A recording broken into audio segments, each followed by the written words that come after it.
করেন আপনার রিজিকে যত দানা চাল আছে এর একটা দানা বেশি আপনি খেতে পারবেন না। আপনি পৃথিবীতে যত কষ্টই থাকেন, হতাশায় থাকেন, একটা দানা রেখে পৃথিবী থেকে আপনি যাবেন না।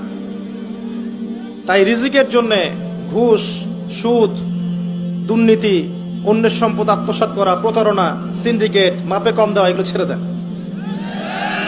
আপনার রিজিক আপনার কাছেই আছে, কেউ কেড়ে নিতে পারবে না। মৌত যেমন মানুষকে খোঁজে, রিজিক তেমন মানুষকে খোঁজে। আমাদের কাউন্সিলর সাহেবের বাসায় বা তার আত্মীয়র বাসায় আজকে আমার রিজিক লেখা ছিল বলেই এখানে এসেছি, না হলে আসতে পারতাম না।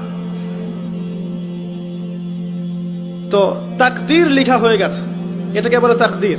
এখানে একটা কথা বলি, কিছু মানুষ আছে যারা বলে যে তাকদীর বলতে কিচ্ছু নাই। এদেরকে কি বলা হয় জানেন? এদের আরবি নাম হচ্ছে কাদারিয়া। কি নাম?